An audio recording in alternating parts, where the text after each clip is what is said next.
سلام، برنامه خبری روز چهارشنبه 5 اکتبر را از استودیوی رادیو آزادی از پراگ من شعله گلخوجه تقدیم میکنم. امروز در برنامه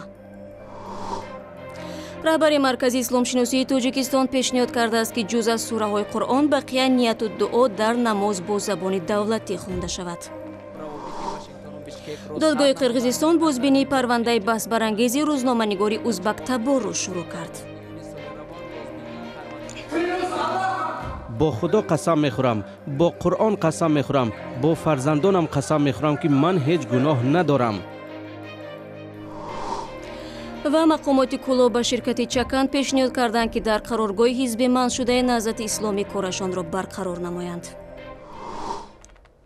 و حالا تفسیر خبرها. در تاجیکستان به مناسبت روز زبان دولتی 10 روزه پوز داشتن زبان توجیکی راهاندازی شده است. به خاطر تجلیل این سند در کشور روز چهارشنبه چاره‌بینی‌های مختلف فرهنگی دایر گردید. از مقام دولتی کسب کردن زبان توجیکی در تاجیکستان حالا 26 سال می‌گذرد و امام علی رحمان رئیس جمهوری تاجیکستان ضمن ارائه پیام تبریکاتی بخشیده به روز زبان به پاکیزه نگاه داشتن ترکیب لغوی زبان دعوت نمود. او در این راستا به سهم رسانه‌ها تاکید کرد که باید برای تازه نگاه داشتن زبان مسئولیت بیشتر نشان بدهند. تاجیکستان تا 20 سال عید زبانش را روزهای 22 ایول تجلیل میکرد، ولی چند سال پیش با رأی وکیلان مجلس نمایندگان تجلیل از روز زبان توجیکی به 5 اکتبر کوچانیده شد که به جشن تولد رئیس جمهور راست می‌آید.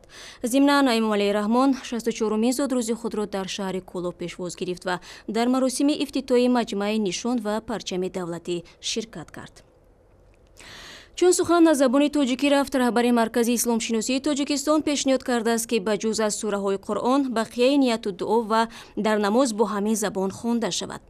و دلیلش هم این بوده است که به گفته فیض‌الله برادزاده باید مردم بدانند که با خدای خود چی میگویند. این پیشنهاد جناب برادزاده در حالی است که بیشترین نمازگزاران و امامان مساجد بعد ادای تسبیح و ختم نماز با زبان عربی دعا میکنند. این چنین خطبه نماز جمعه و عیدهای رمضان و قربان با زبان عربی قرائت می شود. به قول رهبر مرکزی اسلام شناسی تاجیکستان، زبان فارسی تاجیکی یگانه زبان غیر عربی بوده است که با آن خواندن نیت و دعاهای پس از نماز اجازه داده شده است. امروز وکیلان پارلمان تاجیکستان که تازه از تعطیل برگشتند در اجلاس اولین چند سند مهم را به تصویب رساندند. از جمله بر پایه یک سازشنامه همکاری میان تاجیکستان و امارات متحده عرب من بعد محکوم شدگان تاجیک برای ادامه جزا به وطن آورده می شوند. همچنین پارلمان به تصویب قرارداد امنیتی بین تاجیکستان و کویت رضایت داد که در مشخص کردن تعداد تاجیکانی که در جنگ‌های سوریه و عراق اشتراک دارند کمک می نماید. درباره یک طرح دیگری که برای قبول آن وکیلان تاجیک یک دلانه آواز دادند، کیومرسی عطا گزارش می‌دهد. وکیلان پارلمان تاجیکستان سندی را تصویب کردند که تبادل اطلاع درباره کاربران اینترنت با کشورهای دیگر را اجازه می‌دهد. پروتکل درباره همکاری با کشورهای عضو سازمان پیمان امنیت دست جمعی روز 5 اکتبر در نشست مجلس نمایندگان به تصویب رسید. منصور جان عمروف معاون اول رئیس کمیته دولتی امنیت ملی ضمن معرفی سند از وکیلان خواست که آن را تصویب کنند چون به گفته او برای تامین امنیت تاجیکستان مهم است. پیشگیری نمودن عمل‌های تخریبکاری و استفاده شبکه‌های اینترنتی برای صادر نمودن جنایت‌ها به مقابل اساس‌های ساخت کنستیتوسیونی و امنیت دولت‌ها، صلح و بی‌خطری بشریت، جنایت‌ها در ساحه تکنولوژی اطلاعاتی از مقصدهای پروتکل محسوب می‌یابند. پروتکل همکاری درباره مبارزه با جنایت‌های کیبرنتیکی را سال 2014 نمایندگان تاجیکستان و روسیه، قزاقستان و قرقیزستان، جمهوری بلاروس و ارمنستان در مسکو امضا کردند. وکیلان گفتند سند زمینه‌های همکاری خدمات جاسوسی کشورهای عضو برای تبادل اطلاع را فراهم می‌کند. بخش جهتی مقاومت با فعالیت جنایتکاری در ساحه اطلاعات و مهیا کردن اساسهای حقوقی همکاری خدمات مخصوص و مقامات حفظ حقوق طرفهای عهد کننده در مبارزه با جنایتکاری در سمت تکنولوژی اطلاعاتی روانه کرده شده است. مقامات میگن از آغاز سال بعد توفیل نظارت گفتگو و صحبت‌ها در اینترنت از 8 عمل تروریستی در تاجیکستان پیشگیری کردند. اما منتقدان میگویند که مقامات میتوانند با بهانه اکستریمیسم اطلاع درباره دیگرانشان را نیز به یکدیگر بدهند. برنامه را ادامه می‌دهیم. شام سه‌شنبه مباحثه مستقیم تلویزیونی میان نایبان دو داوطلب اساسی کرسی پرزیدنتی ایالات متحده آمریکا دایر شد. ولی ایالت ایندیانا مایک پنس که نایب داوطلب جمهوری‌خواه دونالد ترامپ میباشد گفت اگر روسیه با حمله‌های بربریش به شهر حلب ادامه دهد، آمریکا باید در مقابل نیروهای حکومتی سوریه از زور استفاده برد. پیش از آن روز سه‌شنبه خود ترامپ گفته بود که روسیه خلاف سازش آتش‌بس در سوریه عمل کرده است، ولی او درباره استفاده نیرو چیزی نگفت. نایب داوطلب دموکرات کرسی پرزیدنت آمریکا سناتور ایالت ویرجینیا تیم کین در این باره ابراز داشت که داوطلب جمهوری‌خواه ترامپ به پرزیدنت روسیه توجه خاصه داشته اصلاً دیکتاتورها را دوست می‌دارد. کین نایب داوطلب کرسی پرزیدنتی آمریکا هیلاری کلینتون است و انتخابات پرزیدنتی آمریکا 8 نوامبر سال روان دایر خواهد شد. وزیران کارهای خارجی آسیای مرکزی با مقامات بلندپایه اتحادیه اروپا ملاقات کردند. این نشست مشترک در شهر بروسل 4 اکتبر دایر شد و شرکت‌داران همکاری‌های منبع را در بخش آب و انرژی، نقلیات مخابرات و بهداشت معارف مطرح نمودند. همچنین مسائل امنیتی، مبارزه مشترک بر ضد چالش‌های یگانه مثل افراطگرایی و تروریسم، جلوگیری از جلب جوانان به جنگ‌ها در قلمروهای زیر نظر داعش از موضوعهای بحث دیگر این همایش بوده است. این نخستین بار است که در مذاکرات همه وزیران خارجه کشورهای آسیای مرکزی پشت میز نشسته درباره ضرورت تحکیم همکاری‌های منبع حرف میزنند. ارکین خان رحمت الله زاده سفیر تاجیکستان در بروسل میگوید به خصوص هنگام بررسی مسائل آب و انرژی احساس میشد که کشورها به تفاهم بیشتر نزدیک میشوند و به این نظرند که باید به نفع منطقه کار کرد. در ضمن روز سه‌شنبه اتحادیه اروپا اعلان کرد که سر سال 2017 هر سال به افغانستان به مبلغ 200 میلیون یورو کمک تقدیم میکند. سازش در این باره میان هیئت‌های اتحادیه اروپا و افغانستان در بروسل به امضا رسید. اتحادیه اروپا شرط گذاشته است در افغانستان بعضی اصلاحاتی ساحه‌های ماکرواقتصادی، ماموریت مالی و شفافیت تطبیق شود. جان کری وزیر امور خارجه آمریکا نیز به ضرورت تحکیم نظم و ثبات و به ویژه ختم نزاع در افغانستان اشاره نمود. کنفرانس بین‌المللی دونورهای افغانستان در بروسل را همکارمان مومن احمدی پیگیری کرده است. جان کری وزیر امور خارجه آمریکا از طالبان خواست از گلبدین حکمتیار عبرت بگیرند و راه صلح با حکومت افغانستان را پیشه کنند. او در این باره در کنفرانس کمک بین المللی به افغانستان در شهر بروسل سخن گفت.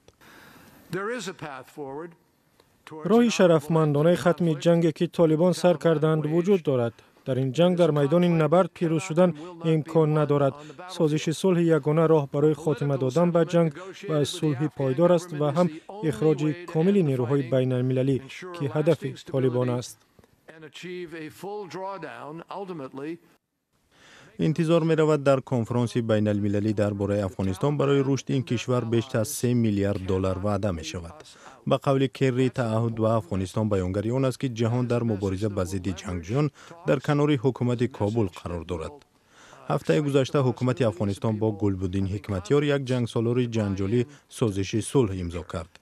جان کری از کشورهای دیگر به مثل روسیه، چین و هند و پاکستان و ایران دعوت کرد که برای استقرار صلح و رشد افغانستان کمک کنند.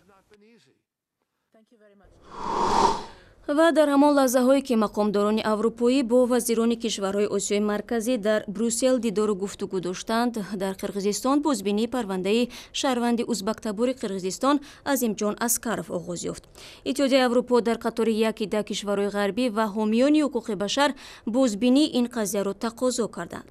عظیمجان اسکروف برای شرکت در مناقشه های قومی سال 2010 محکوم به زندان شده به برانگیختن نزاع ملی متهم می‌گردد. روز سه‌شنبه دادگاه قرقیزستان محاکمه روزنامه‌نگار و حامی حقوق عظیمجان اسکروف را از سر گرفت. این ازبک تبار 65 ساله در سال 2010 با جرم تشکیل ناآرامی‌های دست جمعی که باعث مرگ یک افسر پلیس در جریان برخوردها میان ازبک تباران و قرقیزهای جنوب قرقیزستان گردیده است به حکم ابد محکوم شده است. این حکم روابط واشنگتن و بشکک را سرد نموده از طرف جامعه جهانی تنقید شد. در جواب قرقیزستان در ماه ایول سال روان بازبینی پرونده عظیموف را شروع کرد و دادگاه عالی این کشور دستور داد که مفتشان شهادت‌های نو در قضیه عظیموف را تحقیق کنند. روز سه‌شنبه در دادگاه منطقه چوی قرقیزستان اسکاروف اظهار نمود که کاملا بیگناه است. اگر جرمی مرا ثابت کردید من طلب میکنم که مرا در مظهر عام جزا دهید. با خدا قسم میخورم، با قرآن قسم میخورم، با فرزندانم قسم میخورم که من هیچ گناه ندارم.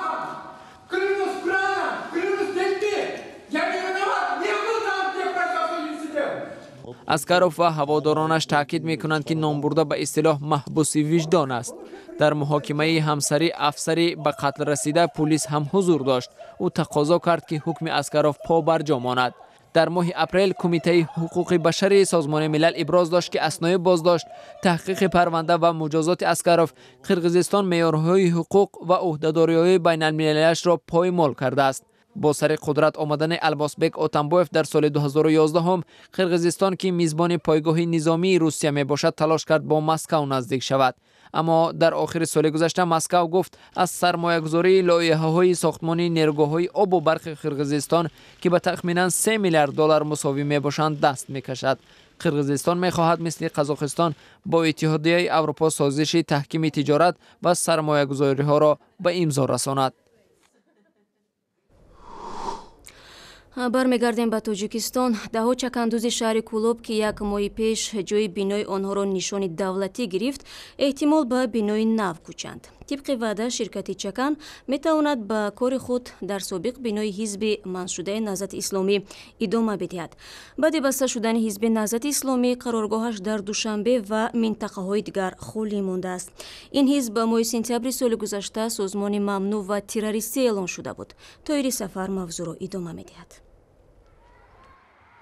این بنا در یک کوچه مرکزی شهری کولاب تا آخر سال گذشته جای جمع آمد و بحث‌های اعضای حزب نهضت اسلامی بود که حالا فعالیتش در تاجیکستان ممنوع است. و در اینجا آخر سال گذشته قفل زدند و بعد از آن که ماه سپتامبر حزب نهضت سازمان تروریستی اعلان شد و مالکیتش را به نفع دولت مصادره کردند. دفتر حزب را ممکن است به صاحبکار بدهند که به استحصال چکن، یک پیراهن ملی معمول در جنوب تاجیکستان مشغول است.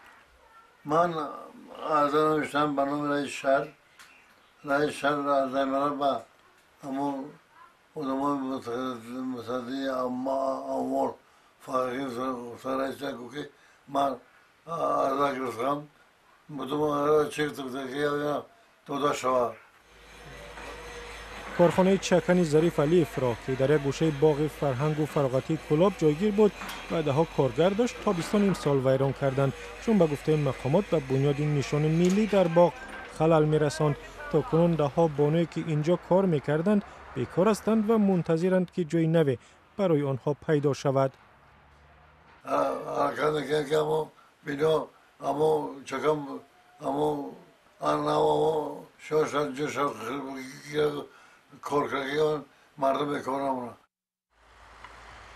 معلوم نیست که در جای یک زمان جماعت‌های سیاسی یگانه حزب اسلامی تاجیکستان کی بانوان به دوختن پیراهن ملی مشغول می‌شوند، اما این معلوم است که قرار شهرداری کولاب به طرفداران حزب ممنوع نهضت اسلامی در خارج خوش نآمده است که گفتند تاراج مالکیت حزبشان شروع شد.